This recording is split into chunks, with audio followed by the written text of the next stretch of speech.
नमस्कार। जैसा कि आप देख रहे होंगे कि हमारे छत्तीसगढ़ के सभी कोचिंग संस्थान के डायरेक्टर और शिक्षकगण यहाँ उपस्थित हुए हैं। किस संबंध में उपस्थित हुए हैं, चलिए उनसे चर्चा करते हैं। सर बताएंगे। दरअसल बात यह है कि सीजी व्यापम और सीजीपीएससी है, दो बड़ी एग्जाम कंडक्टिंग बॉडी है, लेकिन हम ये देख पा रहे थे कि बहुत सारी गड़बड़ियां हो रही अभी, है ना। तो हम 12 सूत्री मांग, सारे शिक्षक एक जगह इकट्ठा हुए थे। बैठक करने के बाद 12 सूत्री मांग हमने लेकर रखा और उसी मांग को लेकर हम व्यापम भवन में आए थे। शुरुआत में अधिकारी तो खैर मिलने से मना कर दिए, लेकिन अंततः किसी न किसी प्रतिनिधि को भेजे और हम अपनी बात रख पाए। यहाँ तो पुलिस भी बुला लिए थे, लेकिन हमारा उद्देश्य यही था कि हम बिना किसी हुड़दंग के यहाँ पे अपनी बात रखें, और इसलिए शुरुआत में हमने ये डिसाइड किया था कि सारे टीचर्स ही यहाँ पर उपस्थित हो।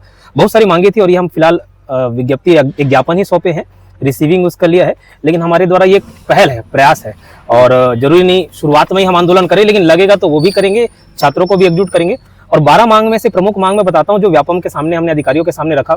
जैसे वीडियो के समय इस पर सर एक बार, क्योंकि मतलब मेरे को ऐसा लगता है कि कोई भी एक अच्छा टीचर जो सब्जेक्ट की समझ रखता है, 100 क्वेश्चन सर 100 क्वेश्चन में अगर पेपर लिया जा रहा है तो आसानी से उसको सही शॉर्ट क्वेश्चन ले सकता है। 2-3 क्वेश्चन होता समझ आता है सर, 20-20 क्वेश्चन अभी वो वीडियो में। उसके अलावा सर जो ड्रेस कोड को लेकर चले, बहुत अच्छी पहल थी कि अभी क्लैरिफिकेशन हो गया, उसमें भी बहुत ज़्यादा जैसे अलग अलग महिलाओं के पुरुष के हो गए, अलग अलग ड्रेस है, कोई साड़ी है, सूट है, कन्फ्यूजन की स्थिति है। कहीं साड़ी वाला दिला रहा है एग्जाम, कहीं एक साड़ी वाली महिला नहीं दिला पा रही है, वो उस संबंध में और क्लैरिफिकेशन आ जाए। तो सर परीक्षा कैलेंडर, एग्जाम कैलेंडर बहुत अच्छी पहल है सरकार की, व्यापम की, लेकिन सर इसमें ना जो जितने पोस्ट खाली हैं और क्वालिफिकेशन है, तो वो एक और बच्चे को प्रेरित करेगा कि हमको तैयारी करना है, नहीं करना है। तो सर एक वो मांगते सर पीएससी जब भी देता है ना तो वो एलिजिबिलिटी पूरा क्लियर करता है। जैसे अभी बाल देख रेख वाला है, व्यापम क्यों नहीं कर रहा है वो चीज़ें, इसीलिए उसका।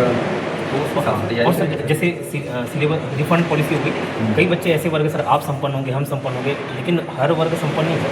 तो क्या है जो रिफंड पॉलिसी बहुत लंबा इंतजार ना करा के तुरंत कराएं, ये कई सारी मांगे हैं सर, और कुछ खास नहीं। इसी संबंध में मिलना चाह रहे थे, कोई हुड़दंग करने नहीं आता सर। इसमें एक एक मांग बच्चों की है और हम बच्चों से ही हैं, तो आज उनके रिप्रेजेंटेटिव के तौर पर आए थे। और जैसे छत्तीसगढ़ का एग्जाम है सर, तो ये चीज़ें बहुत सारे राज्यों में अपनी भाषा को प्राथमिकता दी जाती है, वहाँ के जो समान अध्ययन है उसको प्राथमिकता दी जाती है। तो एक ये था कि सिलेबस में कभी भी छत्तीसगढ़ी को एक्सक्लूड ना किया जाए, हमेशा छत्तीसगढ़ी लैंग्वेज को शामिल किया जाए, और जो छत्तीसगढ़ समान अध्ययन है सर, इन दोनों का वेटेज ज़्यादा है। यही मांग थी, सभी सब लोग हैं, मतलब कोई हुड़दंग करने नहीं आया था।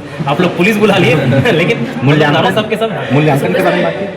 अच्छा, मूल्यांकन पद्धति में भी एक समस्या है सर। तो पहले क्या होता था, जब मूल्यांकन कोई क्वेश्चन विलोपित होता था तो उसके पॉइंट में जो वेटेज के आधार पर नंबर मिलता था। अभी क्या किया जा रहा है, एक क्वेश्चन विलोपित तो एक क्वेश्चन सबको बढ़ जा रहा है। इसमें समस्या ये आ रहा है कि कट ऑफ हाई दिख रहा है, इससे बच्चों के कॉन्फिडेंस। कई अभी जो सर कैलेंडर है, कई पोस्ट नए हैं, जैसे उप अंकेक्षक, अब उसमें सिलेबस क्या होगी, योग्यता क्या होगी। मैं मतलब sir due to your respect, ऐसा नहीं है कि जिस विभाग का ये पोस्ट है वहाँ सिलेबस नहीं है, उनको किन लोगों को लेना है ये भी ऐसा नहीं है कि क्लियर नहीं है। तो सर ये अगर हो जाए कि हाँ भाई ये लोगों के लिए ये पोस्ट है, ये एग्जाम होगा, वो थोड़ा सा अगर क्लियर हो जाएगा सर तो और बहुत अच्छा होगा। ऐड ऑन बहुत बड़ी चीज़ बच्चे लोग डिमांड कर रहे थे कि परीक्षा होने के बाद कार्बन कॉपी बच्चा मिलना चाहिए, कोई मान व्यापम में मिलता है। अच्छा हाँ, यहाँ जो अभी 4708 का टाइटल है,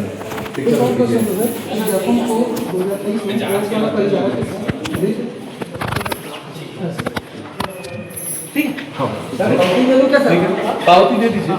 हाँ दे दीजिए। थैंक यू सर मिलने के लिए। मांग तो ये था कि जो परीक्षा प्रणाली है, अभी आप हाल फिलहाल में चीटिंग के प्रकरण सामने आए हैं, हम ये नहीं कहेंगे वो तो जांच का विषय है, लेकिन जो प्रथम दृष्टया दिख रहा है वो ये कि शायद चीटिंग किए हैं, कैमरा उसके सारे साक्ष्य उनका विवरण भी बता दिया जाएगा। तो ऐसा कहीं ना हो, चीटिंग के चलते कितने बच्चों को परेशानी हुई, और जो वास्तविकता से तैयारी कर रहे हैं, वास्तविक रूप में जो बच्चे तैयारी कर रहे हैं, मेहनत कर रहे हैं, वो कहीं ना कहीं इससे हतोत्साहित हो रहे हैं। तो उसको लेकर मांग था। ड्रेस कोड को लेकर मांग था, हालांकि ड्रेस कोड संबंधी अभी एक गाइडलाइन आया जरूर है, लेकिन उसको और क्लैरिफिकेशन किए, जैसे महिलाएं साड़ी पहन के जा सकती नहीं जा सकती, एक महिला साड़ी पहन के एग्जाम दे रही है, दूसरी बाहर हो जा रही है, तो उस संबंध में और एक क्लैरिफिकेशन जरूरी है। और बहुत सारे मुद्दे हैं, जैसे अभी देखिए एग्जाम कैलेंडर, वाकई ये बहुत अच्छी पहल है, लेकिन एग्जाम कैलेंडर के साथ साथ पोस्ट की संख्या भी बताई जाए, ताकि छात्र उसमें चुनाव कर पाए कि मुझे किस तरफ ध्यान देना है। तो पोस्ट की संख्या हो गई, और साथ ही साथ एजुकेशनल क्वालिफिकेशन, एज क्वालिफिकेशन और एजुकेशनल क्वालिफिकेशन ये भी साथ में बताया जाए, ताकि बच्चा समझ तो आए। जैसे हाल फिलहाल में एक सब ऑडिटर का, उप अंकेक्षक का पोस्ट है सहकारिता विभाग में।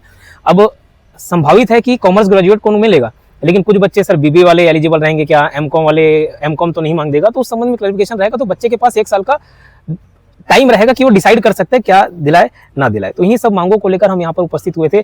और उसके अलावा अभी दूसरे विभाग में भी हम जाएंगे। जैसे शिक्षक भर्ती का मुद्दा है, वादा किया गया लेकिन वो भर्ती ली नहीं जा रही, इसलिए ऐसे कई सारे विभाग है जिसमें कई सारे पद खाली हैं, और उसका भी हम जल्द से जल्द आरटीआई के माध्यम से जानकारी इकट्ठा करेंगे और कोशिश करेंगे और गुजारिश करेंगे सरकार से कि उन सभी पदों पर, उन सभी रिक्त पदों पर भर्ती की जाए। क्योंकि कहीं ना कहीं छत्तीसगढ़ में भले डेटा कुछ और करे, रिपोर्ट कुछ और कह रहे हैं कि बेरोजगारी दर कम है, लेकिन आप इर्द गिर्द अपने ही फैमिली में ध्यान देंगे तो कितने सारे बेरोजगार निकल जाएंगे। तो ऐसे बेरोजगार युवा के भविष्य के लिए ये जरूरी है कि भर्ती प्रक्रिया चालू की जाए। जितने भी रिक्त पद हैं प्रभार में ना दिया जाए, कोई आउटसोर्सिंग ना किया जाए, बल्कि उसमें डायरेक्ट सीधी भर्ती हो और सभी को सरकारी नौकरी मिले। इसके अलावा और भी कुछ सेलिब्रेट करेंगे सर।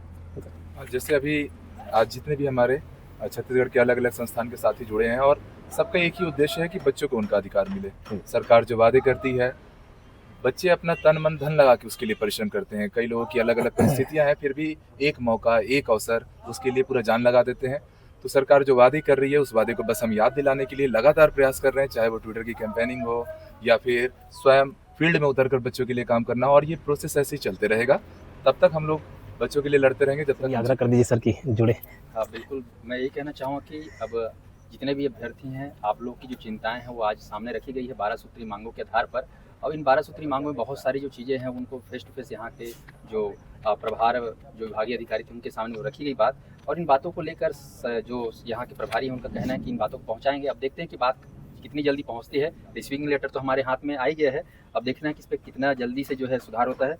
पर हमारा जो मिशन एक ही है कि यहाँ के राज्य के जो युवाओं के साथ जो छलावा हो रहा है परीक्षाओं को लेकर, जिसमें त्रुटियां देखी जा रही हो, ये त्रुटियां ना हो, इसके लिए आज हमारे बीच जो है राज्य के जो प्रमुख संचालक गण यहाँ पर उपस्थित हुए हैं।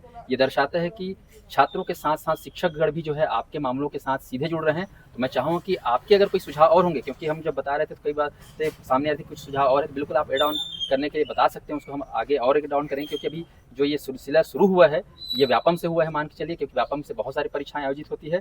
अब भविष्य में जो है CGPSC के कहना चाहिए कार्यालय जाएंगे, वहाँ भी कुछ परीक्षाएं जो है सही ढंग से हो नहीं रही है रेगुलर रूप से। तो सभी मुद्दों को लेकर, पूरे छात्र हित को लेकर हम सभी कोचिंग वाले इकट्ठे हुए हैं और चाहते हैं कि इस मुहिम से जितने ज़्यादा हो सके जुड़े, ताकि जल्दी से जल्दी सुधार की प्रक्रिया वो पूरी हो जाए और छात्रों के दिन, छात्रों का जो समय है वो सुनहरे भविष्य में बदल सके। और मेरे साथ सर बिल्कुल जायज़ है कि आप नियमित भर्ती के लिए बात कर रहे थे, कि हम भी समझ रहे हैं कि 57,000 एक साथ करना पॉसिबल नहीं है, तो इसको अलग अलग चरण में चरणबद्ध चरण तरीके से भर्ती कराना चाहिए।